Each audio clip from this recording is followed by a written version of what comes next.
I'm on a culinary journey across Northern Ireland. The food and drink from here is extraordinary, and it's little wonder.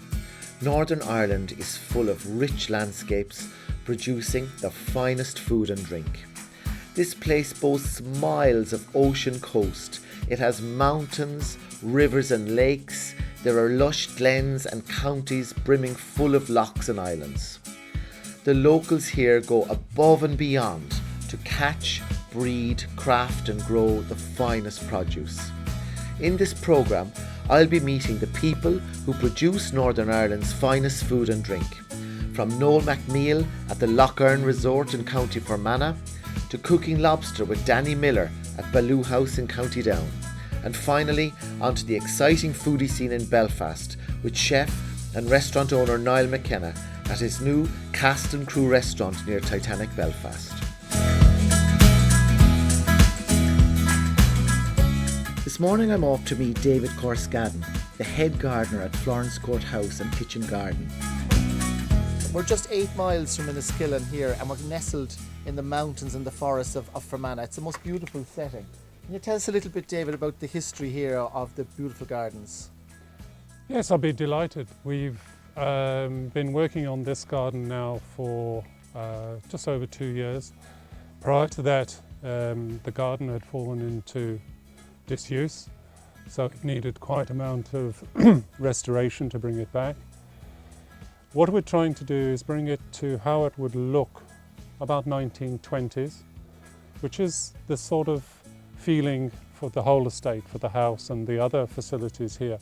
Because in the 1920s there was no distinction between vegetables and herbaceous, pretty flowers. That was all mixed in together. The tranquility here, David, is amazing, and this used to actually be the garden that fed the house here and the Earls of Enniskillen, isn't that correct? There were 12 to 14 full-time gardeners working here. It provided the food for the house, and I'm told that when the Earls of Enniskillen, the Cole family, were in London, produce from here would have been sent to London when they were in residence there. So it was an essential element in keeping everybody fed. And of course now with the restoration and what you're doing today, I mean, you're growing food here for lots of local places and restaurants as well. So it's revived the whole garden again, hasn't it? I hope so. We obviously sell our vegetables in the visitor centre where all the visitors arrive, and we supply local restaurants, Tullymill, and restaurants in Blacklion. Nevin Maguire has taken vegetables from us. For example, fennel, when Nevin Maguire came, he said he'd like the fennel, and I said, well, Nevin, it's not fully grown. He said, don't want it fully grown. I want it small so it fits on a plate, so it's just the right size for that. So for me, something that was immature to the restaurant trade is exactly what they're looking for. You were saying to me, it just took you, is it 2 years to create this beautiful garden? It's been 2 years in the development, and that's the beginning. What we want to do now is to take this forward forever, because that's what Florence Court is. It's a garden for everyone, forever, like all National Trust properties. It's to make visitors very welcome, and we'll just keep going with this forever. So here I am at the beautiful 18th century house at Florence Court Gardens, the former house of the Earls of Enniskillen, and I'm going to go in to meet Adam, the tour guide, to find out about this beautiful property.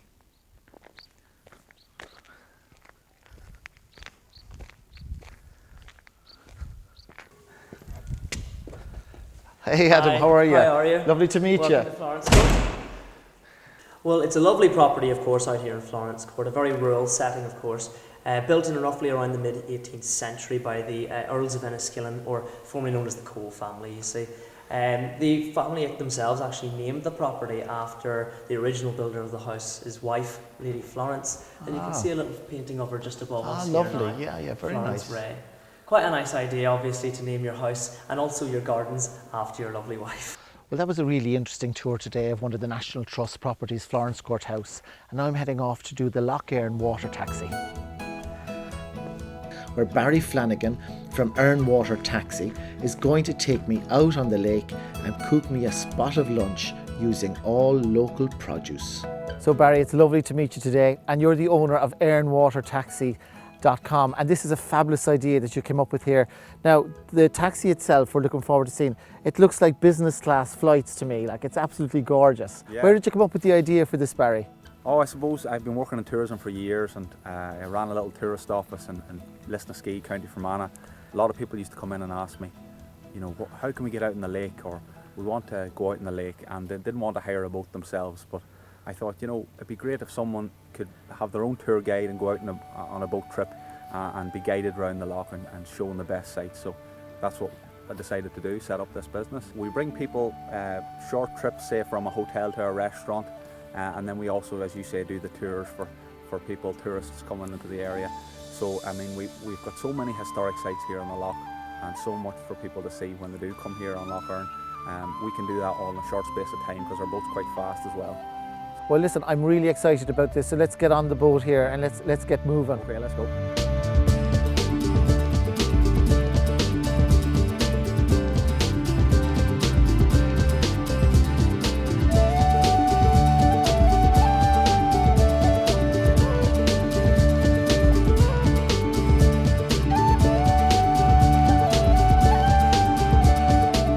Here I am relaxing on the Erne Water Taxi, and I must say the views are absolutely spectacular. And now we're heading off for a spot of lunch on the monastic island of Devonish.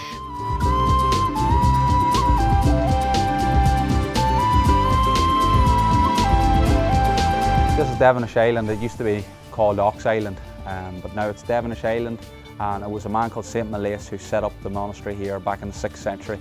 And we've got a beautifully preserved round tower just down here at the bottom of the site. And this is the 16th century Franciscan abbey that was here, built here later on. But no, we have all this is local produce. We've got cheeses from Bilturbet just in the Erne River. We've got some soda breads and wheaten breads with the local jams and chutneys. Erne Grove, we've got Sheelan beer here. There's also another beer, Inishmack Saint, and we've got a bit of boxty in the pan for the bacon as well. Well, that was a great day out on Lough Erne. Tonight I'm staying at the multi-award-winning Lough Erne Resort, and I'm going to be spoiled by acclaimed executive head chef Noel McNeil, who I believe is going to cook me dinner. And I'm here with Noel McNeil at the lovely Lough Erne Resort. And Noel, you're the head executive chef here in the Lough Erne Resort. Yes.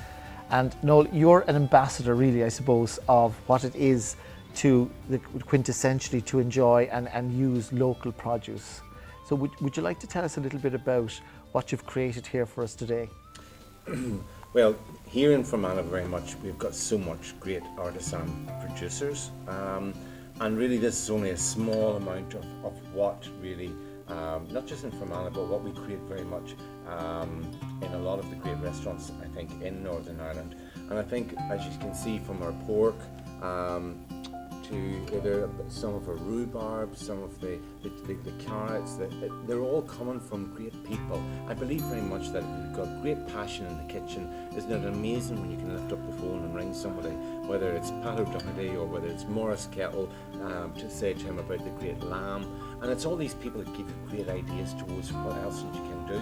You know, this dish itself is our lamb dish, and we kind of celebrate it because it's a great time for lamb, but it's really about how do we cook it, how do we serve it, how do we have great skill. And being honest with you, I'm only as good as the people around me, and I'm so probably one of the luckiest chefs in the whole of Ireland to really have great people that really have passion, love, and they want to put out great food with great flavour. And that's what we do best here at the Lough Erne Resort. So the lamb dish itself is from the lamb sweetbread to the rack, to the cannon, to the like a ham hock, to the likes of the black pudding. We do that in like a puff pastry. To our pork dish, which is really a celebration of Pat O'Doherty from all his pork products that he actually has, and really what's in season. Rhubarb really is from my garden because, you know, I have my own chickens and all of the greatness, you know, from whether it's blackcurrants This is really a blackcurrant mustard, so we kind of give that kind of flavour to it. So at this time of the year, obviously the best time of the year to pick the blackcurrants and the red currants and the gooseberries before them birds get it. Absolutely. But I think that's the thing. And for people that want to come up and experience, I mean, it was my first time here, and I must say it's so beautiful and idyllic. And I think that comes across, the whole tranquility, and as you were saying, nature comes across in everything here, and especially I think in the food as well. Well, Noel McMeal, thank you so much for talking to me today, and I look forward to having some more of your lovely food in the future. Thank you so much. Thank you. Well, that was a very special evening at the Lough Erne Resort. I've heard about a great place that makes the award-winning Shorecross gin in County Down. And I'm here today in the lovely Radamon Estate in Northern Ireland's only craft distillery, and I'm off to meet the owner of Shorecross Distillery, David Boyd Armstrong. David, how are you? Lovely to meet you. Lovely to have you here for them. Beautiful, isn't it today? Lovely day up here in County Down. It is indeed. Great. So will you take me in and tell me Yes, all if you'd about like to this come wonderful follow me, I'll take you award-winning to the gin side. of yours? Okay, well, what makes Shorecross unique is really its botanicals. When my wife Fiona and I wanted to look at setting up Northern Ireland's first craft distillery, and in fact distilling Northern Ireland's first gin, we actually thought about what is an Irish gin and what could we do to redefine what an Irish gin could or should be. So we wanted to take the best of the botanicals that we actually had here at Redemption Estate. So we take here, if we look at the table, we've got in terms of some of the forage botanicals we have elderberries and elderflowers which come from the forest here. We also use local apples, including some from our own hidden walled garden on the estate. But also one of the botanicals that makes us a little bit different is our use of the wild clover, which is the little white wildflowers that you'll see growing in the lawns and meadows now that we're in the summertime. Later this year, in 2016, we're going to be opening what we believe is Ireland's first dedicated gin visitor centre, and we really want to create a really fantastic experience for people, not just to walk around the factory, but really showcase what gin is about and how best to enjoy gin. Well, if the whiskey is as good as the gin, David, I don't think you're going to have any problem. I hope so. Yeah, so it's a bit early in the morning, so I'm not going to finish this because I've got to head off to the Comer Earlies now. But it was a great pleasure to meet you, David, and thanks so much, and continued success for the future. Cheers. Well, I'm back on the road again, and what could be better after a wee tot of gin than a visit to pick a few Comer Earlies. Local farmer Richard Orr is going to tell me all about these famous spuds. So I'm here today with Richard Orr from the Comer Early Growers Association. Richard, it's a pleasure to meet you. Now we know that all Irish people love their spuds, right? And right, you're an award-winning spud grower. Well, yes, certainly. I'm part of the cooperative of growers of Comer Earlies, and they have special PGI status, European designation, which means they can only be grown in a certain area. So we grow Comer Earlies here around the shores of Strangford Lough near Comer. Yeah, and for the benefit of the viewers who wouldn't know necessarily much about PGI, that's kind of equivalent to like what Parma ham and stuff like that, isn't it? That's right, yes. It's a protection on the name to mean that they're only grown in a certain area to make them distinct from everything else. So they have specific flavour, and they're only available throughout May, June and July. So the whole area here is lush, and I mean, I suppose, would you say that it's because of the quality of the soil and the region here in County Down that's what makes it so kind of delicious, or? Yeah, well, I mean, certainly the soil has a big bearing of us allowing us in early to plant the crop, which lets them be harvested earlier. But also the Strangford Lough area, which we're beside here, moderates the climate in the winter, and a lot less frost. And then with Triassic sandstone and gravel soils, that let the rain and the water away quite quickly, so it's free draining land. Just being right beside the shore gives us a wee bit of a breeze, but it's usually quite calm and can be muggy and warm, so good potato growing area, yeah. So listen, will you take me down and show me then some of the spuds Certainly, themselves? yeah, we're harvesting a cord here at the moment today. Obviously, we're towards the end of the Comer early season now.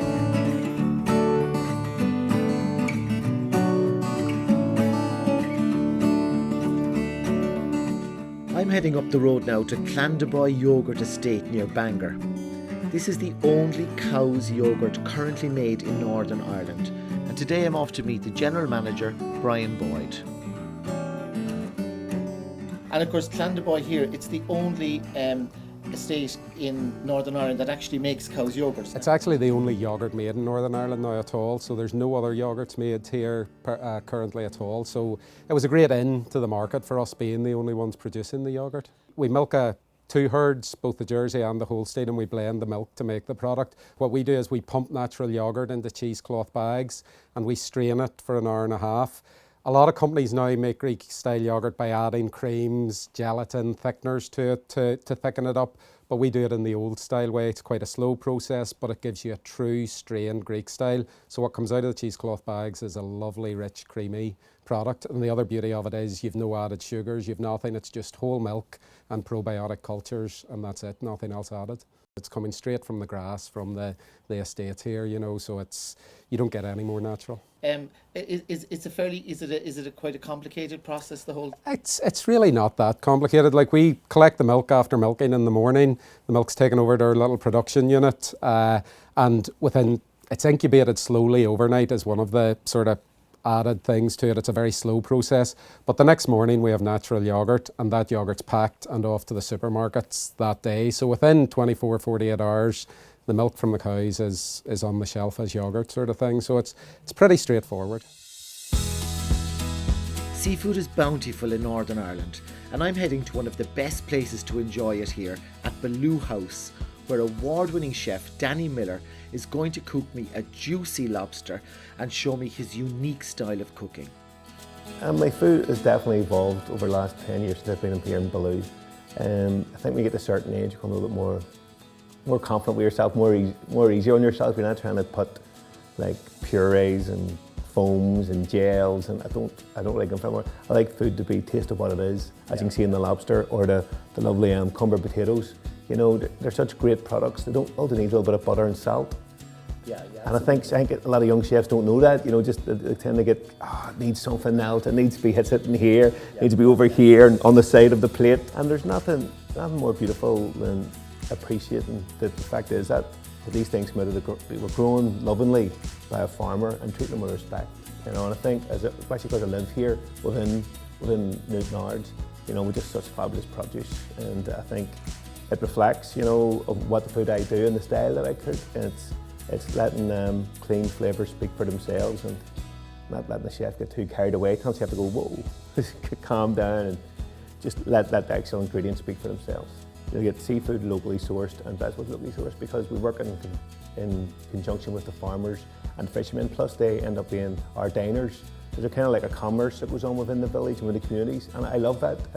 I'm from the city, I'm from Belfast, but I've been living here now about 11 years, and it's great to feel a part of that because we see also the kids coming through of younger generation, and that's the sons and daughters of people who bring in the suppliers, and it's great to be a part of.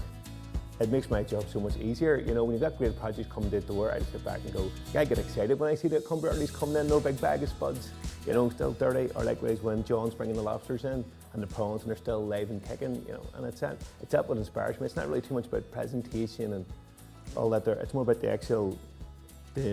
where ingredients come from and letting it speak of where we are. I'm not going to put on, like, no offence to Fermanagh, but we've got enough good bacon here in County Down, and we'll stand by our own stuff. Yeah, my favourite bit is in here where the actual brains are. You know, I like it there, and also like the knuckles. The stuff you've got to work for. I think the easier meat is always like, oh, but then you got to get in amongst it. Belfast is experiencing a culinary revolution at the moment, and I can safely say that it is one of the most exciting food destinations for 2016. I will be meeting one of its most exciting chefs, Niall McKenna, at the new cast and crew in the Titanic water. Belfast is value for money, bottom line. From hotel rooms to eating out no matter where, it is great value. And the reason why people in Northern Ireland are just very tight, they don't like spending money, so they always look a bargain. And the benefit is for the tourists to come up here.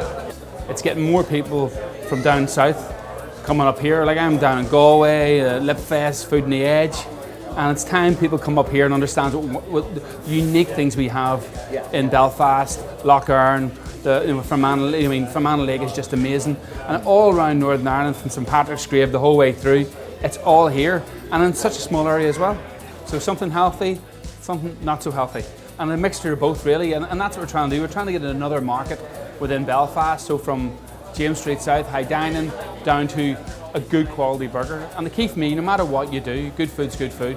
So if it's a burger, it's the best quality Peter Hanlon's meat you can get, to whatever we do in James Street South, from Lough Erne, eel to beautiful bit of halibut or turbot. But the key thing, it has to be local, it has to be Irish. That's what it's all about. Yeah, it's incredible. But I suppose it's got a lot to do as well with the kind of, you know, the unique landscape here, isn't it? Yeah. And I mean the weather and the sort of, because everything seems to be all very organic and very fresh. Everything from the haddock I had last night to the crab I had the other day in Blue House there, the lobster with Danny. I mean, it's incredible, the flavours and the taste. And in the year of food, I suppose this is really a great year to come up, isn't it? The thing is, everything we have is on our doorstep. And over the years, within James Street South and all our restaurants, we've developed our own suppliers. Like Haley gets all our pheasants, our pigeon when they're in season. And I know everybody does it, but up here it just seems to be everybody seems to be a lot more manana about it, very relaxed, and it's something they've been doing for years. There's no difference. But the key thing is the quality of our meat, our fish, our dairy, and that, once again, it is throughout Northern Ireland. But down here, we get great prices. Of course, this is Northern Ireland's year of food and drink. Walk around Belfast and you'll find yourself in the centre of a drink renaissance.